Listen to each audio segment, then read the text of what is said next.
Welcome back to the South African Morning. Now, young South Africans prefer to work for transparent organizations. This is according to a Pricewaterhouse-Coopers survey on what the country's youth are looking for from employers. Findings show more people want to work for companies that make a social impact. Let's unpack these findings with Barry Vorster, an HR technology and culture leader with Pricewaterhouse-Coopers. Very good morning to you, Barry. Thank you so much for your time. Before we begin to unpack the findings, just take me through how the survey was conducted and what the aim of the research was. The survey was conducted with a group of a few thousand people in South Africa, mostly between the age groups of about 18 to 28, both job seekers and employees. And the idea really is to fully understand why people would choose an industry or a specific employer as the employer they'd want to go to, and then more so understanding why. And I think that's the important part. Is it a question of wanting to be paid well? Is that part of it? Do people want additional benefits? Or are there deeper reasons why they would join and or leave organizations in general?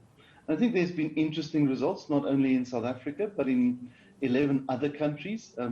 It all started in Hungary, and they really wanted to understand from several industries and sectors whether people would join their organizations. In our own case, if I look at the data, for instance, I had a quick glimpse at it again this morning. Yeah. And what's interesting is I don't see many people choosing mining for instance, as a choice of industry, or at least it's not in the top 20.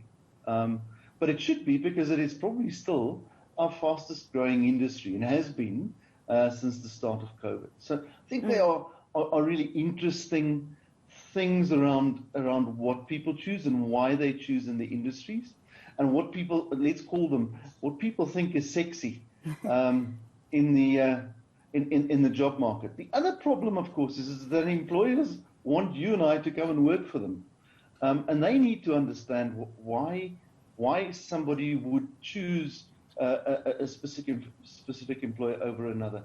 And I think here the important part is we inadvertently still think that it is about, let's say, pay above other reasons and other choices.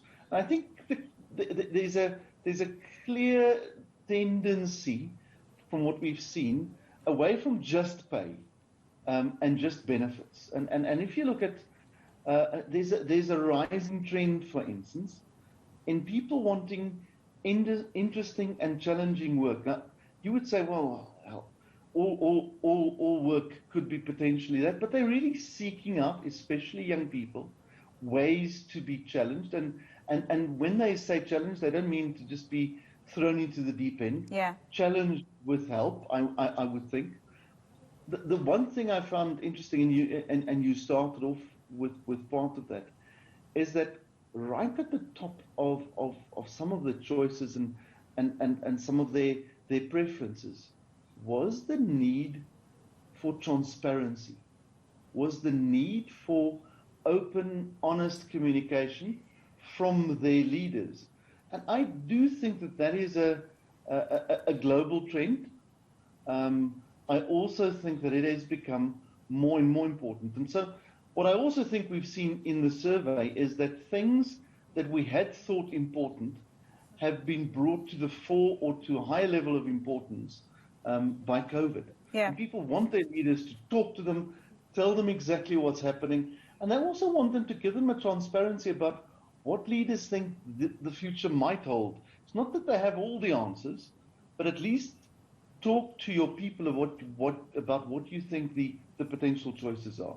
And Barry, one of the key things that came out of the survey is that the young people are also drawn to organizations where they will have a societal impact. Talk to me a little bit about that. I do think that employees for a while have thought about this, but when they look at organizations, they want to identify a brand that speaks to them not only rationally but emotionally. And hence, they want to know that this organization cares, and cares for several things. cares for the people around us, but cares as much for the planet we live within. And they do want to see their organizations being serious about making a difference in that world, and not only kind of peripheral changes. I can see that clearly growing. And you would also see this, and I see this in my own organization, in the levels of participation from people. And it's not only the superficial, just go to a project once or twice a year. It's really embedding themselves into larger programs that have a real make a real societal difference. And Barry, what can companies then learn from this? What can they take from this if they are looking to attract some of the best talents? I think the first piece is that the number one is flexibility. Now that means a multitude of types of flexibility. Flexibility in terms of when I choose to work, so the hours of the day, flexibility in where I choose to work. And I think that's been exemplified by what's happened in COVID. And so what we can clearly see from statistics globally is that people have made two specific choices. They don't want to only stay at home, and they never want to go back to the way it was before. So organizations really need to think about what that means. What does that also mean within the workplace? So the spaces in which we work, and does that afford and allow for some form of flexibility? When I say flexibility, I also think people mean the ability to choose. And when I spoke about fairness, I think it is being able to be appraised fairly and choose, have a say in what it is they do, because this goes to number 3. The second part is still around base pay.